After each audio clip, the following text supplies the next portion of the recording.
All right. Welcome back to the Boys 161st Street. This is episode 220. The Yankees have lost 14 of the last 23. In that time span, the bullpen is 4-10 with a 3.93 ERA, while blowing 5 of their 9 opportunities to save a game. We no longer have the best record in baseball, which I don't personally really care. It was just a cool, nice thing to have. Worse than that, the Mets have the same record as us. So worse than that, the Astros are a half game behind for the American League. And worse than that, the Blue Jays are slowly creeping up on us. They're winning a lot of games right now. They're about to start a series against the Orioles, which actually not a guaranteed win. Nowadays is not a guaranteed win. But before we get into all that, how are we doing, fellas? Murph, how are you doing? Doing all right. I mean, Yankees suck right now. What are you going to do? What are you going to do is right. Chandler, how are you doing? Good. Yankees suck, which is, right now, like you said. But what kind of, to parlay that is a West Coast trip. So to watch these games, they're going to start at 10:10 our time, and that's just fucking brutal when you can't do anything right. Yeah. But I'm okay. Which is fine when they're playing bad because we fall asleep in the 5th inning, and then that's that. Fucking last night, if you fell asleep in the 5th inning, if that was a West Coast game, it would have been 3 a.m. Jesus fucking Christ. Yeah, that game lasted forever. Dude, it was, so we went grocery shopping, not to brag, me and Luke together, and it was so cute. And so we left at like 1:50. Why is that like to brag? Knowing that, I don't know, a couple dudes grocery shopping together. There was a girl there too. Nobody needs to know about that part. Okay. So we left at like 1:50. Game started at 2:10. We got back, and it was just shitting rain. So we had to sit there and wait for an Uber for half an hour, all that fun stuff. It was like 3:30 when we got back. It was like the 2nd inning. Which, that can be a great little jump-off point if you want to go ahead and dive into this team's struggles as of late. Mr. Montas, not a great start. 6 earned runs in 2 innings. So I wanted to talk about that. I have it on my list right here to talk about. Because we talked about it before. What are the chances that he turns into a pumpkin? I'm not going to use this as the sample size. Murph, you are the veteran sample size master. This is obviously not a big enough sample size, correct, Murph? 3 innings? No. And I will give him the benefit of the doubt. I know Chandler mentioned this to me. He hasn't really pitched since when? July 26th was the last time he pitched, and his mother-in-law died on the 26th. And what's today's date? Today is August 8th. So he's had a little bit of time off, and condolences out to the family. But he's dealing with a lot of stuff. He's moving to the Bronx. He was away. Not an easy team to face. We'll give him a pass there, but definitely not how you want to start. But he also got and I'm not really one to make excuses. It was kind of honestly getting annoying seeing all the people like, Frankie Montas did blah, blah, blah. But you know what? To be on his side on this, because I don't want to be super pessimistic. There's a lot of positive things about this season to date. I don't want to be mega pessimistic, but I mean, he got to the team Saturday night for his Sunday afternoon game, which again, not his fault. He's at a funeral, stuff like that. So I'll give him a pass on this one, but we can't do that again. I mean, he said all the right things. He did all the right things in his post game, whatever, but I can't. If he goes out and throws another dud in Boston, he's going to get that's the next start. He's going to get just destroyed by this fan base if he tosses up another dud in Boston with us sliding the way we are. When you're somebody who comes over to the Yankees in the middle of a season for that big of a package, right? And that too, with that high of expectations, at least, especially when you're coming from the smallest market in baseball, you need to do yourself a favor and pitch well when you first come over, because it's going to start snowballing, especially with Sonny Gray. 2 or 3 bad ones in a row. Yeah, that kind of thing. Like, you have a couple in a row, nobody's behind you, and your confidence gets shaken a lot more in New York than it will anywhere else. So, did you hear his post game though? I did, and he handled it very well. But once it's 2 months of getting ripped on, you might not be that. No. I'm not saying. I'm just saying I was impressed by it. It doesn't. I was too. It's very easy to come to New York from being. I mean, there's more reporters than there are fans at the game, at an Oakland A's game, and you come here and they're immediately questions like, "Yeah, your mother-in-law died last week. Was that tough on you?" It's like, fucking Christ, dude! Like, give the guy a break. Like, they were just hammering me, and I think he handled it well, and that gave me. I was pretty low on him. obviously reactionary to the game, but the way he handled that press conference was like, all right, let's take a step back. Dude's definitely got the balls to do it. Can he just translate it onto the field? I will say this also on his behalf. The stuff looked fine. He was pumping 97, 98. Also, I didn't know he threw the 6th hardest in baseball, like average fastball. That was kind of cool. I never knew he was a hard thrower. So his stuff looked good. He looked healthy, which was a big thing coming off his shoulder. He was throwing, like you were talking about last episode, his velo was down. But it was, yeah. No. I'm not saying he was throwing a 95-mile-an-hour sinker. I was like, okay, I'm not worried about that. Yeah, I'm not saying you're wrong. I'm just saying he was throwing 97, 98, encouraging. His stuff was moving, encouraging. He just couldn't locate it. He's falling behind in couch. You saw it in the Arenado home run. You fall behind 2-0, 3-0, whatever it was, lay a fastball at 97 to one of the best hitters, probably a future Hall of Famer. He hits it out. You know, he was kind of teetering on that brink of blowing up for the first couple innings, and then, you know, lo and behold, Arenado, one of the hottest hitters in the game and one of the best hitters in the game, gets a hold of one. It happens, but didn't do him any favors too and get behind. Jesus Christ! Yeah, we're not gonna say that was the reason why we lost, because it wasn't. But when that report came out, I know everybody's seen the umpire reports, the umpire scorecards. It was plus 3.12 in favor of the Cardinals, which, I mean, we saw it. It was going both ways a little bit, but clearly not both ways. Yeah. It was, I mean, there was the scorecards come out and they always say like the plus, you know, 0.5 for this team. That's something you write off completely. There were instances, and I'm not sure how they calculate that swing for either team or the other, but there was a specific instance where there was a ball 4 call with bases loaded that nobody literally would have given them a run. So there's one run out of the 3.12 that they calculated. I know how I got that one, but I mean, it was terrible. There was a ball call that was right down the middle. Yeah, to Judge. It was a curveball, literally just belt high right down the middle. He didn't do anything. And Adam Wainwright, I don't think he called a single strike on a curveball for Adam Wainwright, which is, you know, but his nickname's what? Fucking Uncle Charlie, isn't it? So it's got to be a little frustrating. I will say hats off to Mr. Wainwright for keeping his cool. I would have lost my fucking mind. Speaking of pitchers losing their cool, Judge finally got one.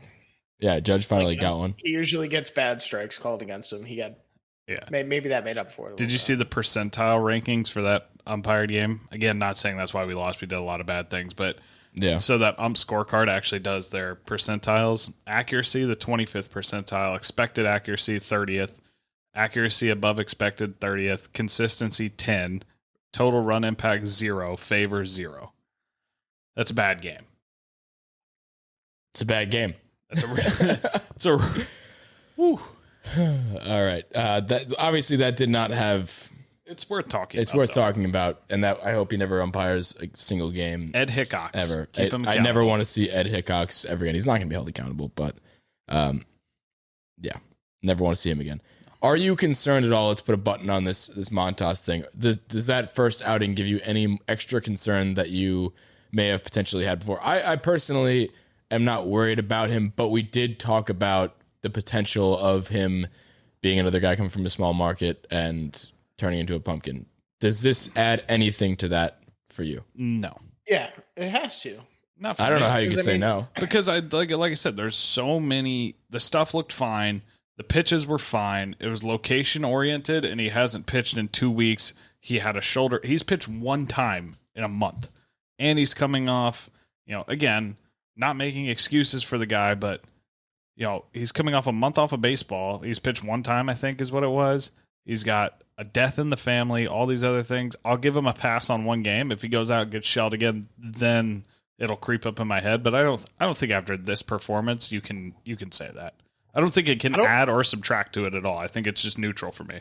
Nothing's changed. I disagree. Yeah. Murph, go ahead.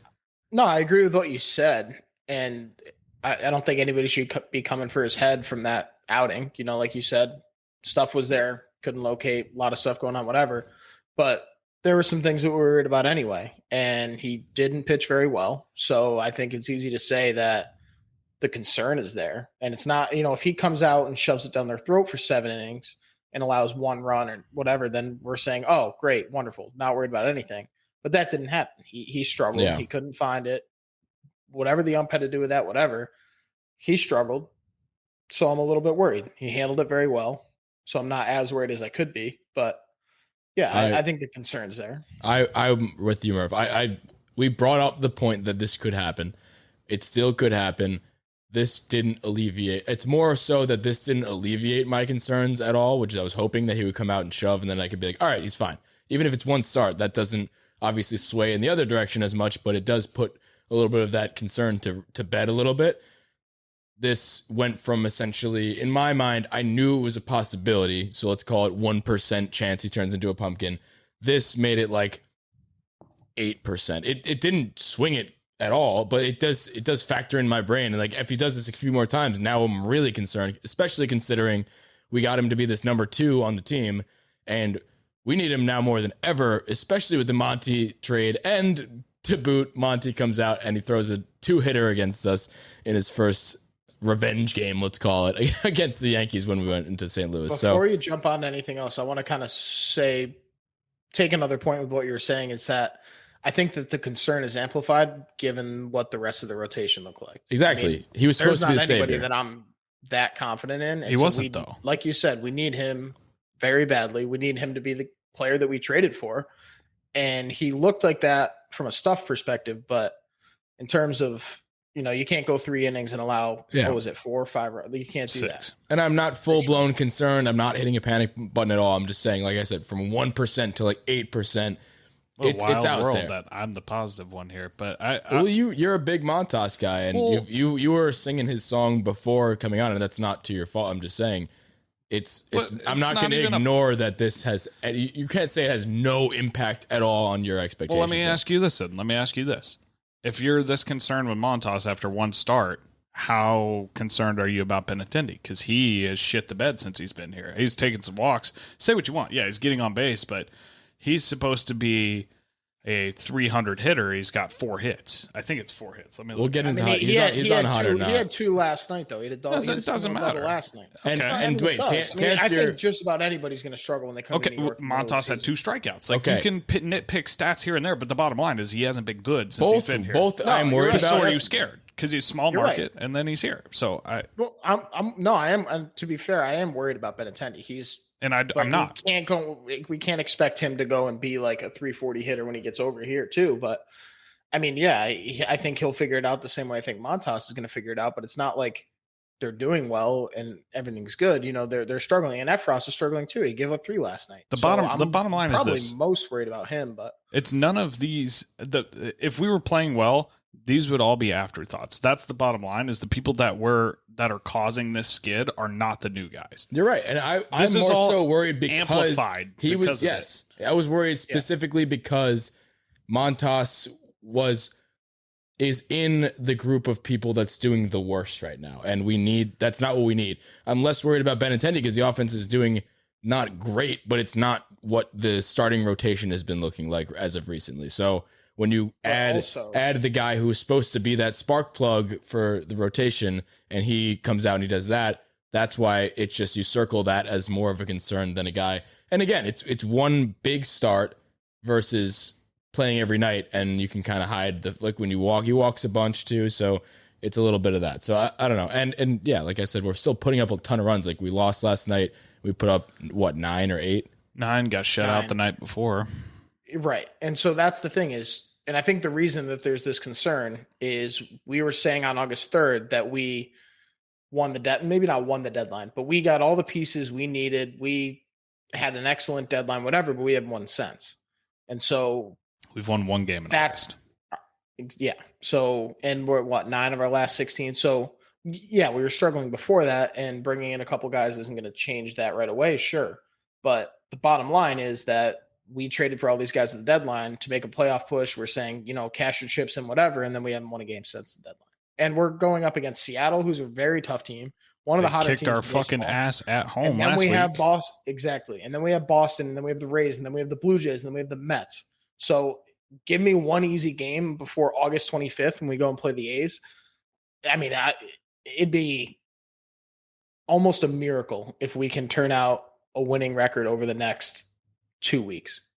So with that being said, do you think what do you think the percentage chance is that the Blue Jays catch us? Right now they are how many games back? 9.5, I think. So it's single digits now?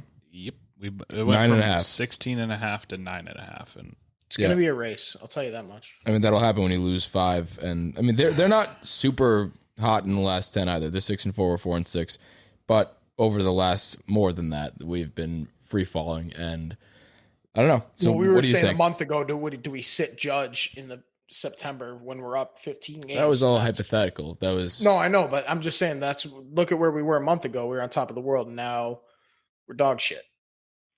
And it looks like, you can tell when you watch the games, like it's not the same team we saw a month ago. No, it's sloppy. No, yeah, that's the biggest part. It's a good time. You see it in the base running. You can see it in the fielding. It's just sloppy all around. Guys are getting picked off. Like guys not named Isaiah Kiner Falefa are getting picked off. People are they're just stupid fucking mistakes every night, every day. It's just, they're like sleepwalking right now, and somebody needs to wake them the fuck up. And that's why. And I think that's why so many people are calling for Peraza to get called up. It's not even necessarily because IKF's been just the worst thing in the world. He's not great, but like we've said time and time again, he's served a purpose. But the reason people are calling for Peraza every single day, all day, is because he's a spark to wake up this team that's just, like I said, they're zombies right now. They show up, they get their ass kicked in and day out right now, and they just move on about their business. There's no emotion. It's not fun like you don't see Nestor carrying the fucking bubble gum throughout the dugout. They're not having, it doesn't look like they're having fun anymore. It looks like the 2021 team where you're at work and you're like, okay, let's get this fucking day over with and let's go to the next game. But I also want to point out, this is one run. Like the tides have turned for this brief moment, but like this is a losing stretch. This happens. That's how baseball goes. 50 games or 100 games in. This is half I know, the season. I'm well aware, and they still have 70 wins. Like it's a game of streaks, and we're on a bad streak right now. So I don't want to put too much into it, but I don't want to take it too lightly because it is worth having the conversation, and it's very much a concern for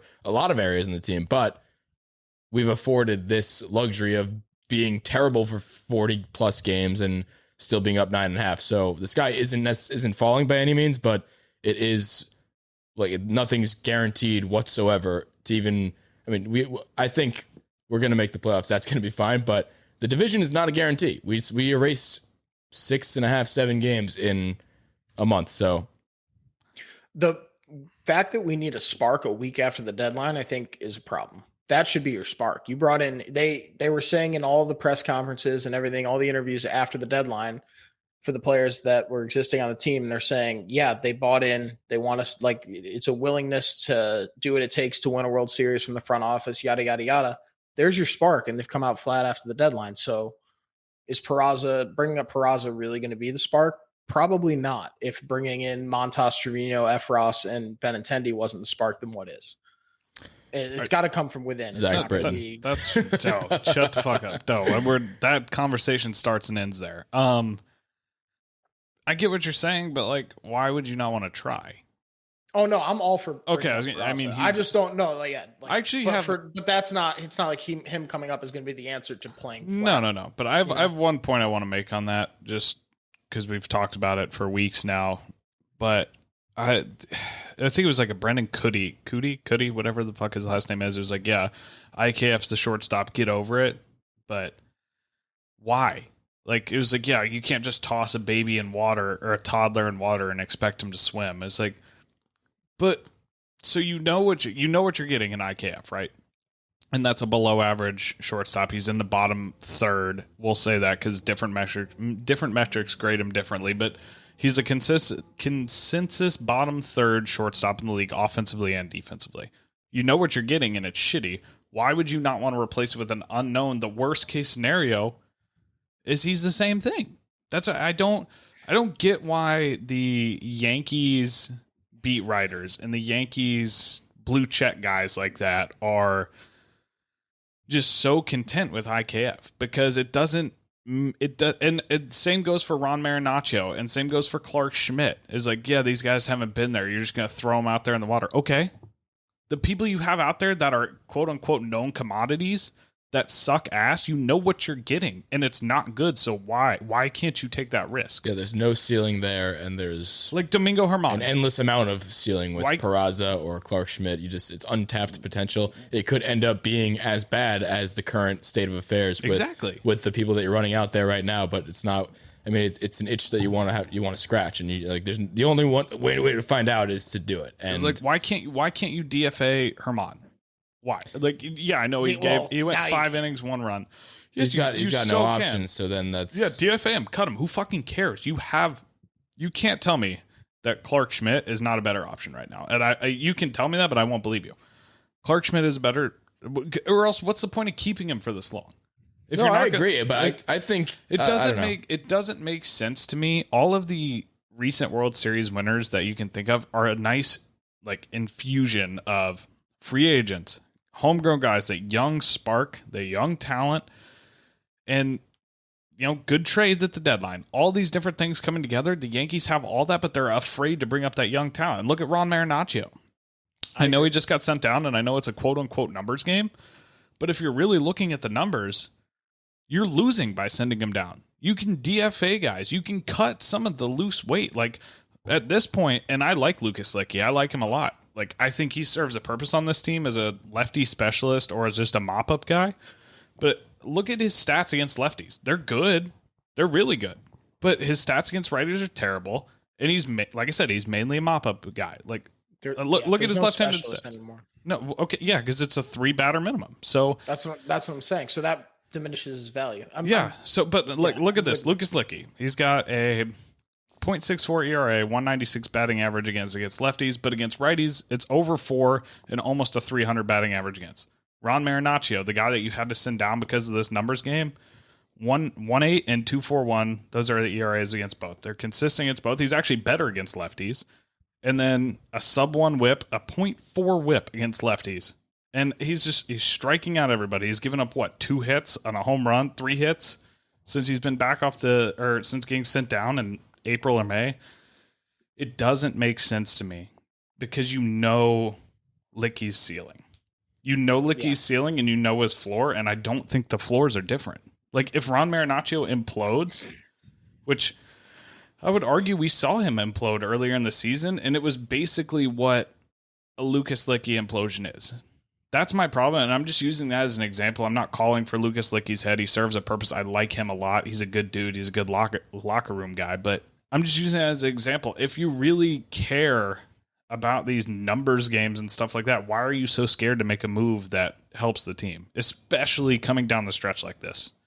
So one thing you mentioned was the combination of trade deadline, free agents, homegrown talent. And the homegrown talent that we have, especially position players, isn't that young. It starts and ends with Judge. That's the only homegrown guy. Judge and Gleyber. There's not been a homegrown position player to come up in the last 3 years and stay.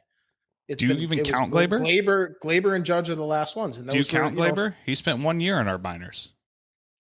Yeah, I count Gleyber. Okay, so there's 2, and that's generous. And that was a long time ago. So we don't have that. We have it in the system. We haven't brought it up to the MLB. And yeah, granted, for the past few years, top guys have been getting dealt whatever. Most of our top prospects have been pitchers, and there's more of an avenue to get up there. But bring up Peraza. See if he can, I hate to go back on my point earlier, but give you a spark, try him out, whatever. You see all these other great teams bringing up position guys, and they come up and light it up. And then you get some momentum going into the postseason, and then reassess when you get to September. The thing with that, too, is the worst case scenario is he doesn't do well and you send him back down because he's got endless options. And I do get that if you do bring him up, that is DFAing a guy like Domingo who is out of options and you lose him. But you cut Marwin. He serves then regardless of you're gonna keep the same amount of pitchers. Regardless of coming up with the moves that happen consequentially when that happens, there's not really a downside to trying it out. If it doesn't work out, I know the big argument to bringing up prospects early has always been you don't want to rush him or anything like that. Sometimes this isn't rushing him though. This wouldn't be rushing him. He's raking in AAA right now. It's not like bringing up Volpe. That's a different story. If you bring up Volpe right now, that would be rushing a prospect, and that I'm not really on board with. Peraza was a guy that was if you bring up borderline. Peraza, you're probably putting Volpe in AAA to see how Which he needs Which to be. he was going to progress up there anyway. So it's a honestly, it's the move that should happen regardless. It's just frustrating. You're opening up the spot for Volpe. They will not give these guys a chance. Like I saw something today and they were talking about Peraza and they compared it to Robinson Cano and Tony Womack in like 2004. Like Cano came up down the stretch and was kind of that spark plug they needed. And I don't know why they're so opposed to doing the same thing. And they had Cashman on like MLB radio yesterday. He was like, yeah, it was just so hard finding a shortstop in the offseason, which total bullshit. Like if you're going to there's no need to lie. Just tell us you didn't want to spend money. Fine. We got guys in the system. It's like, it's so hard to find a shortstop. And we're really happy with the Gold Glover we have. Never won a Gold Glove at shortstop. He's a Gold Glove third baseman. It's shit like that makes everybody so mad, especially when you're losing games, is to make up bullshit like that. The quote was, "It was a challenge finding a shortstop last winter. We found a Gold Glover in IKF. His defense has been tremendous for us. He's a grinder. Correa opened up an opportunity that imported JD and IKF." That's disgusting. Yeah, that's a real quote. JD and IKF have been two of the worst players on this team. Did you see the thing? I sent it to you guys. It was the Yankees magazine, their next core four. And it was Greg Bird, Aaron Judge, Sevy, and Gary Sanchez. What's the date on that? I think it was 2016 or 17. But, yeah, 2016. October 2016, the next core four. God. Greg Bird, I think, plays baseball in China now. He plays for the Yankees. Oh, yeah. They cut him. They cut him. Yeah, I think he went to China after that. Or something. Regardless, he's not doing too hot, and he's certainly not in the next core four. No. Severino is just the most injury-prone person on the planet. Gary Sanchez, he's on the Twins and not doing too hot himself. So Judge is the only one there, and he's probably not going to be a Yankee soon. So, dude, I don't get it. It doesn't make sense to me. None of the moves that they're making right now or the things they're saying make sense. These are not. Next core four, Benintendi. Benintendi's gone after this Oswald Peraza. The whole core four is coming up through the system. That's the whole point. But Volpe, in better Peraza. news, according to Jack Curry, Aaron Boone had a team meeting today to tell them. Was it one of those closed door? No, we had get through an adverse period and win a title. We had you remember back before the season we had Eric on and he was like, yeah, they have those all the time and they're just the most bullshit thing of all time. Oh yeah, they do it all the time too. They just say like, we like to keep it inside those walls. Yeah.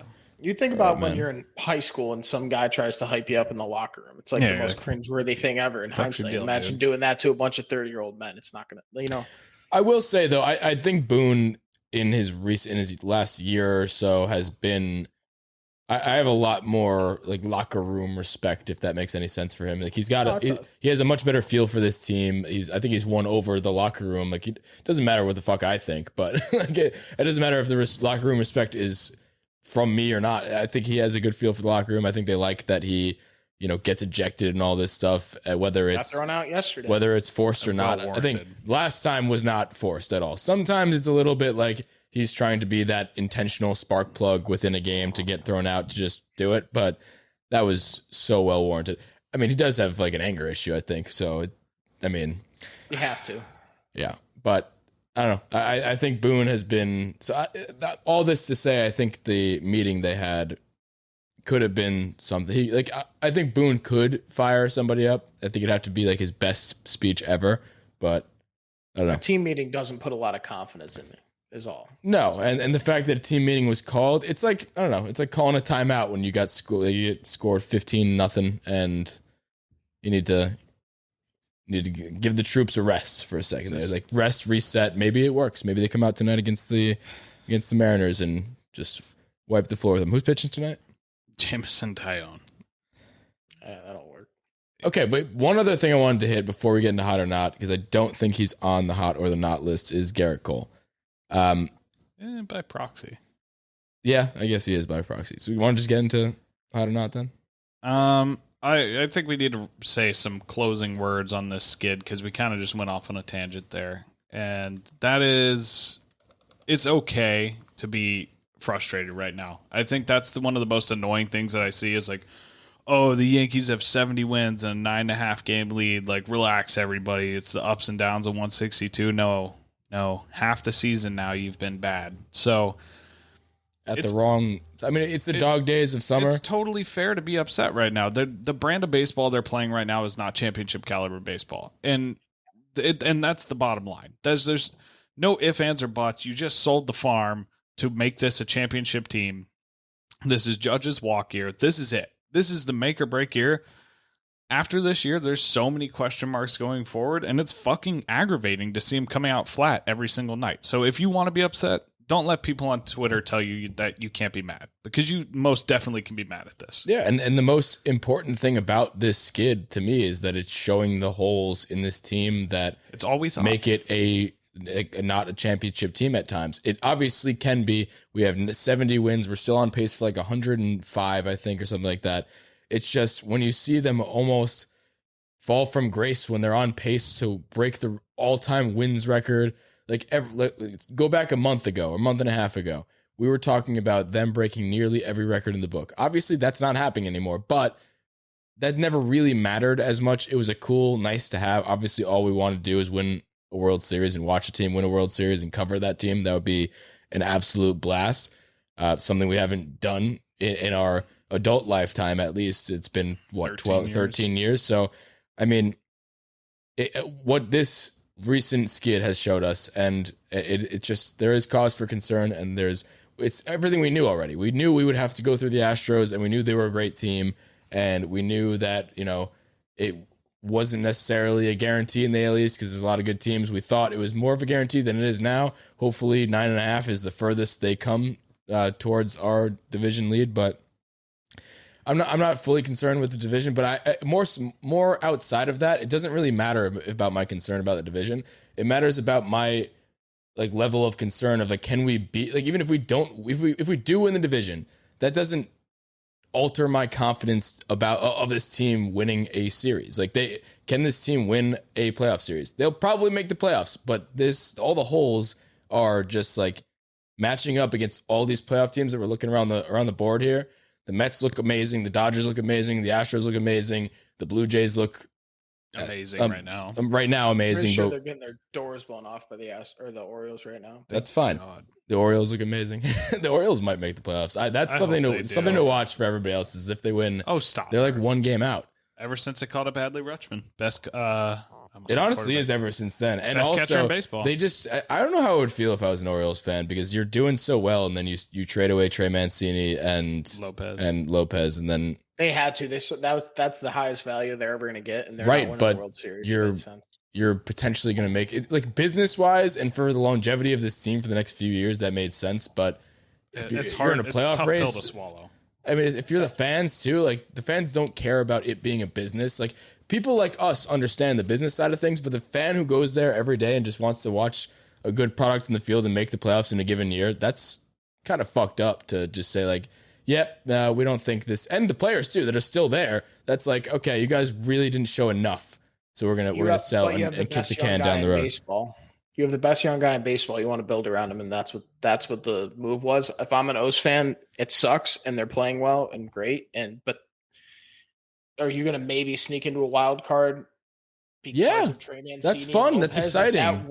Is that worth it? Probably not to me. When you talk about building a team, it might honestly be worth it, because the revenue goes up and you have the ability to sign bigger free agents, and then you can pair that with the young talent they already have. So it can go both ways. If I'm a fan, I'd be pissed. That's all I'm saying. I'd be happy about it, but whatever. No, you wouldn't. I think happy about it. You would be so mad if you were as a baseball fan. You would be fucking livid right now. I think that the Orioles did the right thing, and they did the right thing very well in terms of who they got back. We're on the outside looking in, but you can't tell me if you're a fan, you would be happy. That's like if the Yankees were just a borderline playoff team and they traded Judge right now, you'd be pissed. In 2017, good example. We were playing with house money, and they trade away I don't know, Didi. Starling Castro. Yeah. No. So, bring it back to the Yankees. That kind of proved his point a little bit. I will say one thing, though, about the Yankees and where things stand now is that it's a pretty good time to hit your skid, because if you turn it around, then you're firing on all cylinders into September and then rolling into October. Like, I'd much rather be cold now than cold this time next month. And it's the dog days of summer too. Who says that you're going to turn around? That's what I don't. That's another argument I don't get, is that people are like, yeah, everybody hits their skid. I'm glad ours is now because that means we're going to bounce back in September. It like, doesn't that's a mean positive that. way. It does happen. And you know baseball's freaky. I know what you're saying. That doesn't mean we're going to bounce back. But if it's going to happen. If it's going to happen, now is a good time. But we also have a very tough schedule for the next month. So if the skid continues into the end of August, then we're in a playoff race then. So, but now if you go ahead and turn it around and you win 3 out of the 4 series between the Mariners, Red Sox, Rays, and Blue Jays, then great. Then you're back. Then you're rolling into September in a good place. What worries that me? Could happen. Who knows? One thing before, he was mainly saying that there's enough time to turn it around and roll in hard. That doesn't mean it's going to happen, but there's enough time to make that flip the switch. I'll tell you why I'm reading more into this than just a mid-season lull is, everybody's like, oh yeah, you're gonna be fine. They'll bounce back. I'm glad, it's a long season, ups and downs. The reason that I'm concerned is because these are all the problems we've had for 5 years. This isn't new. It's not like something just came up and like, oh shit, wow, that guy didn't really pan out. This is the same thing, and it's a team-wide issue outside of Judge and DJ that we've been dealing with for years now. This isn't new. That's why I don't know. I'm a little concerned. I'm not saying the season's over, the sky's falling, but they're legitimate concerns. This is a reason to be concerned. This is not a problem that came up out of nowhere. Before the season, if you asked any of us or any realistic Yankees fan, that not the overly optimistic or overly pessimistic, what our expectations were for the season, it was going to be this exact team. Right. That are home run or bust, very streaky, pitching's not great, meh. And that's exactly where we are, and that's scary to me. Right. Let's get into hot or not then to get into your expectations for individual players. So do you want Chandler did the hot or nots, and he's going to read them. For those tuning in for the first time, hot or not is a segment that we like to do to tell you how a player's been doing in the last 15, 14 games or so, last 2 weeks, and do we think this is going to continue, or is this not an accurate representation of the player? So, who wants to do what? Murph, I'll let you do the hots, unless you want to do the knots. Give me the hots. Okay. All right. Ready when you are. All right, first up on the hot list, DJ Lemay Hughes batting .373, 478 OBP, 600 slugging, a WRC plus of 211 in this time. Not known for his power, but he has 4 home runs and 9 RBIs. That's over his last 15. I'm going to buy that. Yeah? Jose Trevino, 333, that's 0 walks in case you were wondering. 619 slugging, a WRC plus of 170. And out of his 14 hits, 6 are extra base hits. So, he's been doing it all year. Yeah, he had a little bit of a slump, but that's why I want to put him on there. But Anthony Rizzo, in his 12 games he's played post the All-Star break and before this injury, I guess this is worse than we thought. I made this before I found out he wasn't playing tonight. He's got 5 home runs in those 12 games, a 370 OBP, a WRC plus of 175. OPS almost 1,000 and 9 RBIs, 9 runs scored. Yeah, the injury scares me because it's a back thing, but reoccurring. Reoccurring, even worse. If there was no injury involved, I think I'd buy that too. But right. I don't know. And then the last one, Mr. Oswald Peraza, 341, 404, 607 /line, WRC plus of 166, 9 home runs and 15 stolen bases since June 11th. I will personally drive him from Scranton to the Bronx. It makes no sense that Peraza's not up here. It doesn't. Let's see. Okay, so you bought all 4. I'm assuming that's a buy if you're going to drive Peraza up here. Oh, yeah. DJ, I think that's a no-brainer. Rizzo, how concerned are you about Rizzo's back? I'm very concerned. I feel like a back thing in baseball is probably about the worst place you can have an injury. My back doesn't feel great right now either. So, but think about just, with how much, I guess a pitcher's arm and a position player's back are kind of one and the same because whether you actually feel it or not, it's in the back of your mind, and I think that affects your back of your mind. So, good one. So yeah, I mean, even if he comes back and is, he's feeling all right, whatever. I think he's probably going to struggle coming back. I would imagine. I know I probably would. Well, he had it in June, and he came back and he did this. So yeah, I don't know. I feel like a back is scary, especially reoccurring. See, so I'm very nervous. Yeah, my back doesn't feel good, and I got to get on. I got a wakeboard this weekend, so I don't want to tell my uncle like, hey, I might have to sit this one out, but I might play through. So we'll see if Rizzo can play through. You'll be okay. You think so though? Because like when you get really tugged on a wakeboard, if you don't get up right away, and my shoulders aren't great either. What are you saving your back for? I don't know. Or your shoulders. Just not being bedridden. You can get whipped around by a wakeboard or by a boat on the wakeboard. So that's what I've been dealing with lately. It's a big mental battle whether or not I'm going to go out there. You'll be okay. Whether or not I'm going to go out there and just play. Jose Trevino. All right. I don't know what to tell you about your wakeboarding situation here. All right. I'll figure it out. Trevino. I think you'll be okay. I have faith in you to play through it. Okay. Trevino's what I come have back in a wheelchair. Supposed to be, I guess. You're giving it too much credit. You're giving the injury too much power by speaking it into existence. Yeah, it's mental. Sorry. Carry on, Murph. Trevino's doing what I. We've decided Rizzo's gonna be fun. Go ahead. Yeah, no, he's fine. I don't know. He was an all-star because of his hitting, not because of his fielding.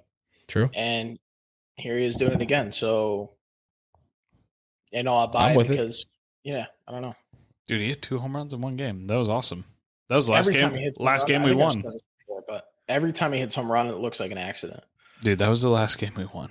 That was the last time we won a game was we have recorded 2 episodes. That's 3 now. It's bad. Yeah.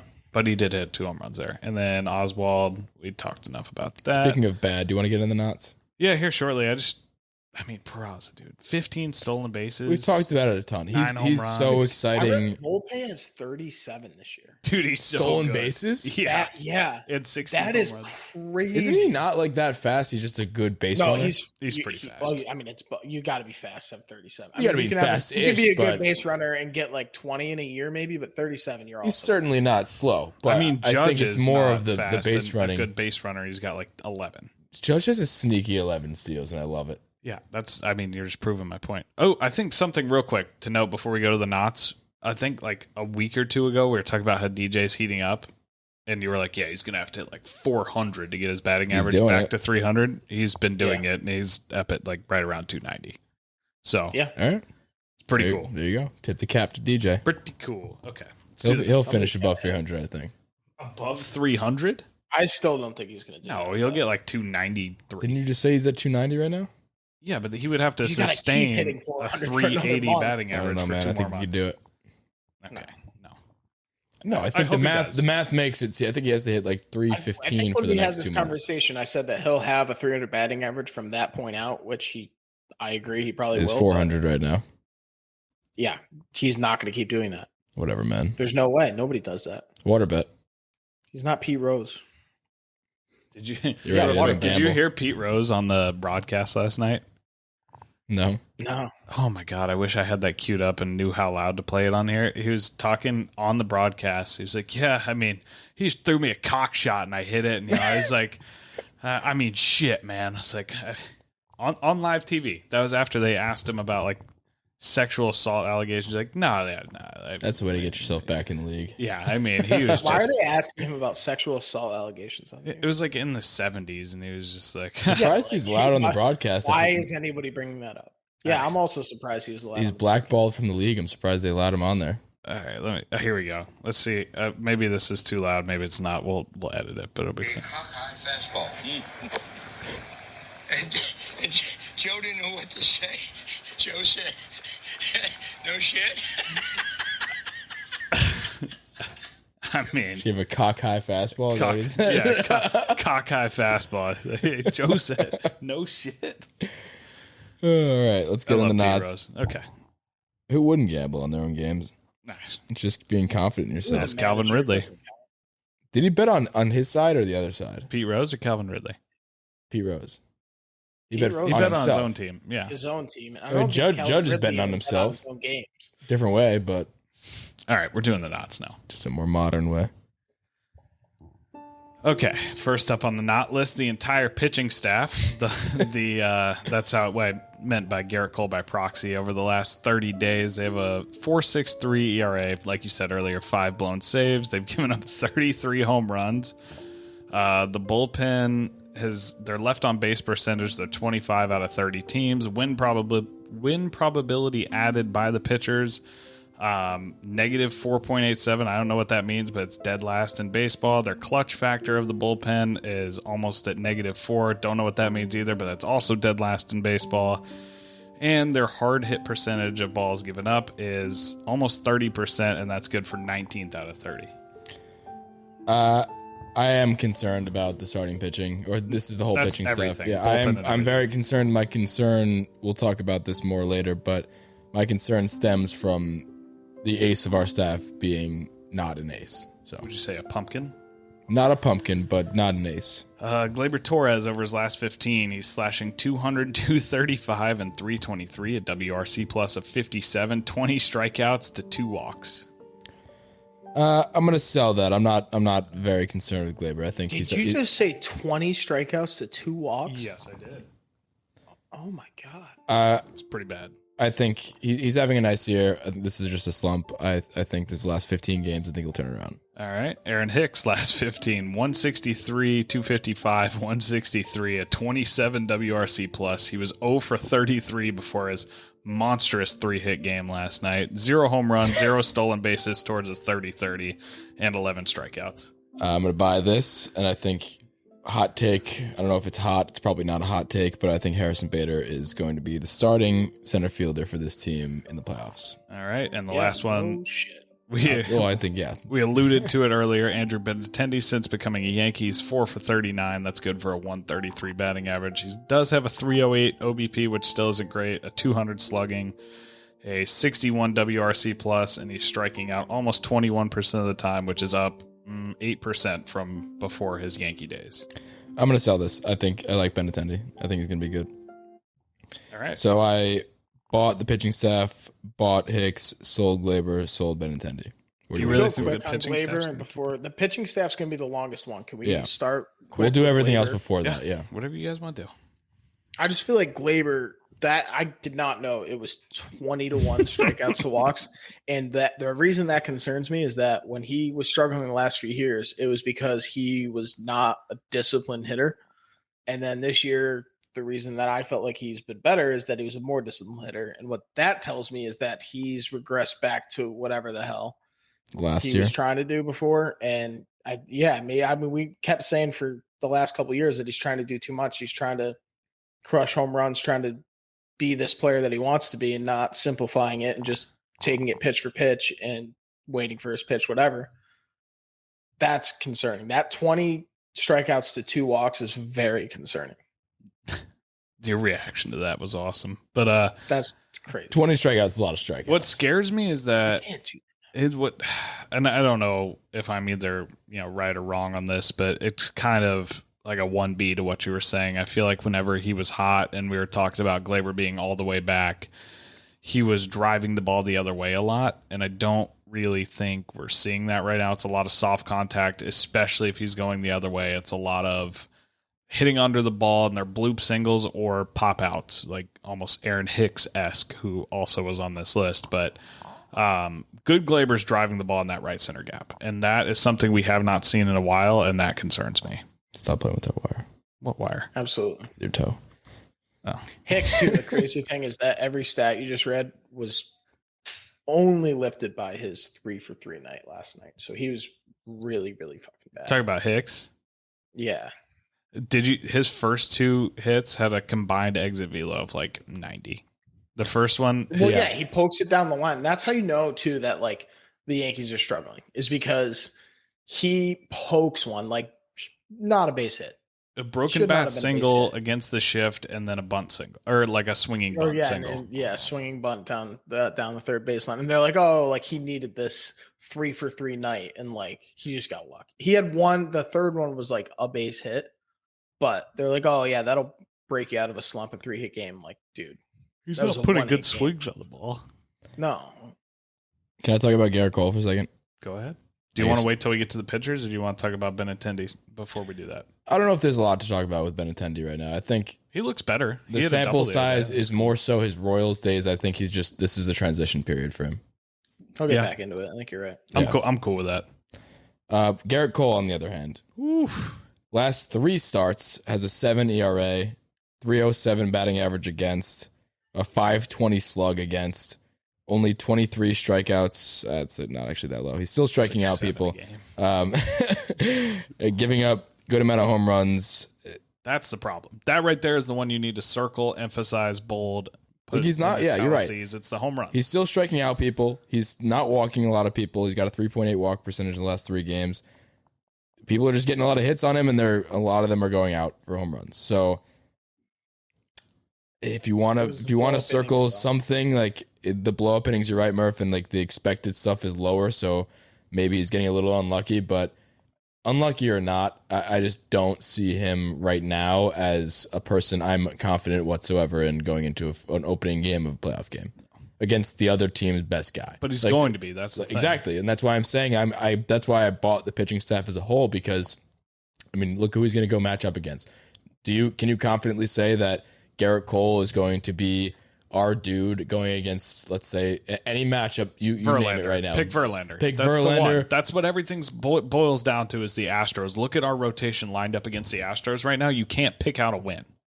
And that's you're not going to get to the World Series without getting through them. That's a problem when you look at your biggest competition, the team that's knocked you out 2 out of 3 years or whatever that shakes out to be. I don't think that's right. I think it's 2 out of 4. But either way, you get my fucking point.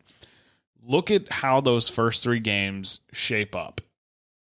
Pitching matchups, nothing else. You're losing in the pitching battle in all 3. Boom. 1, 2, 3, boom. You're already at a deficit. Then look at the lineups. Look at how we're playing right now. Look at the balance of the Astros lineup and how they're hitting and how they have been hitting for years. You can't tell me that you're favored even close in that series. You can say the same about the Rays. You can say the same again about the Blue Jays.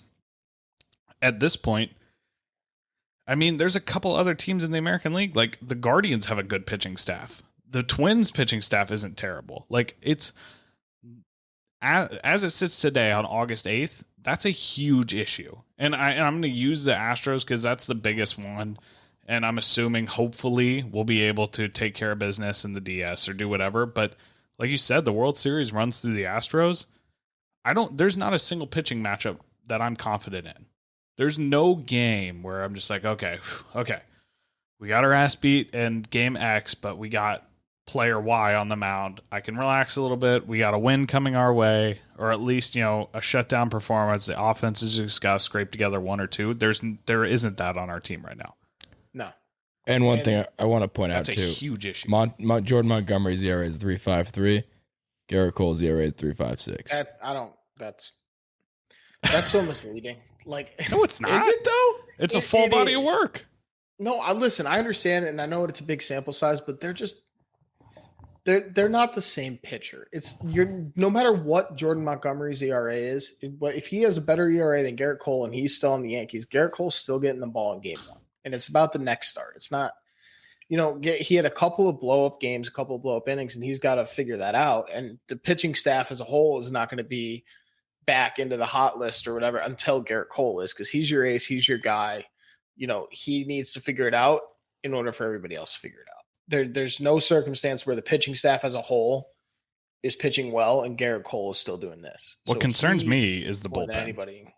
I agree. I think we breezed over the bullpen. We focused a lot on the starting pitching. The bullpen has been. I was hoping we were going to get there because Clay Holmes. I was going to try to tie this into Clay Holmes somehow, but it's the same kind of deal. It's like a month ago, Clay Holmes, all-star closer. Dude, our bullpen's dead last right now in the Fangraphs clutch factor, which we've talked about this before. It blew 5 of the last 9. That's not good. Clay Holmes blew 2 against the Cardinals. He blew. And he sent down 2 of your best arms in the bullpen. Yeah, exactly. That's the bottom line is they're not trying to get better. They knowingly. Ron Marinaccio has been arguably the best pitcher on this team, reliever at least, for a couple months now. Clay Holmes has been shaky since the Red series, I would say. Yeah. And Marinaccio has been lights out, and that's what pisses fans off. You know, if you go out there and you lose games, fine. But when you clearly have people that are better that are sitting there pitching in fucking Scranton, it makes people mad, and rightfully so, over a, as they've said 4,000 times, a numbers game. Ron Marinaccio needs to be on this team. I said it as a rounding third, as like, I guess, kind of a hot take, but it's not even a hot take at this point that we need him. We need Ron Marinaccio to be the guy that he has been if this team wants to go far in October. You can't rely on this bullpen that we have right now. You can't. Seriously, look at a game right now and tell me who you feel confident in. Anybody, pick anybody out of that bullpen and you see him trotting out. Right now, my biggest person on the trust tree is probably Wandy. Like, if I see anybody walking out of that bullpen right now, my immediate thought is fuck. And it doesn't matter who it is. It's every person that trots out. It's like, not just this. That's not just the bullpen. We're talking about starting tonight's pitching game too. on August 8th. It's probably Wandy or It's Wandy. Trevino. Maybe. Trevino Lou looks Trevino, yeah. He looks good. Efros looks like shit. Efros looks terrible. Sucks. but I thought you he was gonna. No, I know. Give him time. Whatever. That's fine. all of the new guys. We give don't. him a We don't second. need. Yeah. I'm talking about tonight. We don't have though. a second. I'm just saying, if you pick a guy, any person that comes out of the bullpen not named Wandy Peralta, what's your reaction right now? Any of them. I don't care how new they are. I'm not saying. You ever see that the video of Real Muto rolling his eyes when that dude was that's me. That's my reaction. Yeah. It's just like, there's nobody, and like I said, I'll give them time. I don't care. I'm not saying this is who they are as a longtime big leaguer. This isn't them in 2023. That isn't even them from a month from now. But every person that trots out of the bullpen right now, if it's not a 5-run lead, I'm like, oh shit, here we go again. And that's just a product of how they've been over the last month. And I think that's well warranted. That's not an overreaction. The bullpen has been bad. You're right. And you look at the guys, like I said, with Garrett Cole, the guy's spearheading it, and the guy who's supposed to keep everything in check. He's supposed to be the ace. Clay Holmes is supposed to be the closer here. Clay Holmes' last 11 games is an 8.10 ERA. Reliever ERA, kind of throw it out the window, but 9 earned runs in that time frame. That's 11 outings, 9 earned runs, 9 walks in that same time span, 12 strikeouts. The strikeouts, the basic story of these top guys, Garrett Cole and Clay Holmes, the strikeouts are still there, but I mean, people are hitting 231 against Clay Holmes. That compared to his number before, they were like during that like wild 100. stretch, it was under 100 that they were hitting. Yeah, I mean, it's just the 9 runs in 11 outings is not acceptable for a closer, especially. And I'm not going to say I'm totally worried about Clay Holmes. I think he'll reel it back in because I just think his stuff is nasty and his stuff plays. But I don't know. It's just not. It's not what you. I mean, in that same time frame, he has 9 walks, like I said, 3 hit by pitches. So like he's really wild, and he looks like the Clay Holmes that the Pirates traded for. I was listening to David he's Cohn talk about it too, and he said that was his biggest concern, is that when Clay Holmes is good and missing, he's not missing in. He was like, he's missing high and in right now, and that's why he's hitting people and stuff like that. He's like, that is concerning to me. He's not walking people nibbling at the corners. He's running it high and in. He's got a completely different release point than what he had earlier in the season. That's not an overnight fix. That is scary to me. Clay Holmes is not a signed, sealed, delivered, he'll be fine, he'll work it out for me. I'm a little concerned, especially listening to that from David Cohn. I'm not a pitching coach. I didn't pitch in major leagues, believe it or not. But hearing that from him, and he can see that from the booth, that doesn't give me confidence. That doesn't give me a warm fuzzy that he's going to figure it out soon. Especially because he's a sinker slider guy. Exactly. He's the kind of guy who gasses a fastball at the top part of the zone and that gets away, whatever. But when you live in the bottom half of the zone when you're a sinker slider guy and you run it up. I know he has a 4-seam, whatever.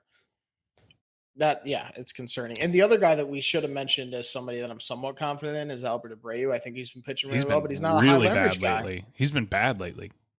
What do you mean? I know he gave up a couple against the Cardinals, but And a couple, like he's before given that, up he a was couple pitching runs in really like well. 3 straight outings. And I think his inherited runners, I don't think that's true. check me on this. His inherited runners, I'll look it up too whenever I'm done talking. He but gave up 2 last night. his inherited runners is one of the worst in baseball. And that's a problem, as if you're going to be a reliever, and especially on a team that's lacking dominant relievers, you can't have a high inherited runner percentage that's scoring. And I probably phrase that like a fucking idiot, but you get what I'm saying. Like if the runners you're inheriting are just scoring every time, then you're not an effective reliever. I don't give a shit what your peripherals are. I don't care what your ERA is. that you're not effective. No, you're right. He gave up 1 against the Mariners, 2 against the Cardinals, and then he got a one out, no run, whatever, against the Cardinals as well. But yeah, I don't know. I was confident in him. I guess I didn't realize. Yeah, in his last 2 weeks, people are hitting 355 against him. It's not good. I mean, it made sense that they sent Clark Schmidt down if the goal there was to stretch him out and have him come back as either a guy who can give you a few innings or as a starter potentially. If that's the case, if they just sent him down and with no intention of bringing him back up, though, then that's ridiculous. I mean, he had to spend 14 days down, so we'll see. But it's going to take at least that long to stretch him out anyway. But there's just no reason at all that Domingo Germán should be getting starts over him. Like, push him to the bullpen, do whatever you want to do. If you're not willing to DFA anybody, fine. But there's no reason that Clark Schmidt should not. If there's ever a chance to give Clark Schmidt a chance to start, it's now. Clay Holmes isn't even the best closer in New York right now. Cool, my computer. Nobody is other than Edwin Diaz. I have Edwin Diaz. Jesus, nobody's even close. Yeah, him and Loizaga were both. Loizaga blew up yesterday. Cool, my computer died at 90%. Yeah. That's fun. Loizaga struggled, but Chapman, I guess that's a good thing. I don't know if I trust But do you still trust him, though? That's the thing. I don't think I do yet, no. I mean, there's nothing he can do that you would either in a playoff series. I don't think there's anything Chapman could do where I would feel confident with him coming in Game 7 of the World Series, or Game 7 of the ALCS, or Game 4 of the ALDS.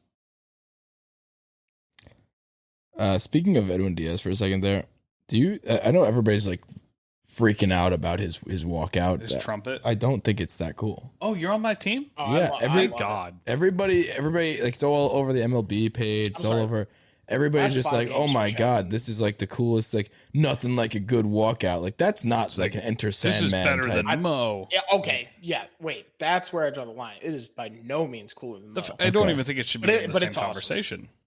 Awesome. It's the coolest one right now. I don't think so. Baseball. It is. Oh, like, well, I don't know. I don't really know the other ones, but I just exactly. I don't think it's that cool. Well, I'm bringing it up because everybody's bringing it up, and I'm just like, it's really not that cool. It is, and he's shoving. I mean, he is shoving. And we'd be laughing at him because he'd be running out the trumpets. Then there would be memes, and it's funny. And he like runs with the like rhythm of it or whatever.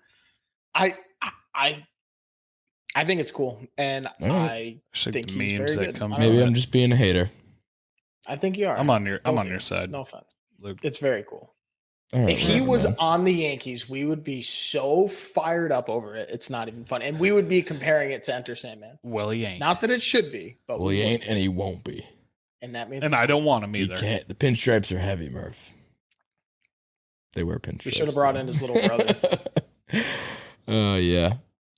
All right. Well, I can't find the stat I'm looking for, especially because my computer fucking died. But we also should have brought in Dylan Tate. Now I'm watching him warm up for the O's. All right, enough. I mean, the trade deadline has come and gone. We've done everything we asked Cashman to do outside of trading Montgomery for no fucking reason. So that it is what it is. That's over. And I don't think everybody obviously is freaking out now, and they're like, "Yeah, what a fucking bum." He did fine. This is what we needed. We needed a pitcher. He got a pitcher. We needed relievers. He got relievers. Good relievers, supposedly on paper. We needed a left fielder. He got a left fielder. What do you want from the guy? I mean, I'm the biggest Cashman criticizer of the world, but you can't bitch at him about this trade deadline. He did pretty much everything you need to do outside to get Juan Soto and Luis Castillo, which pipe dream on Soto and Volpe for Castillo. Make your own opinion on that, but yep.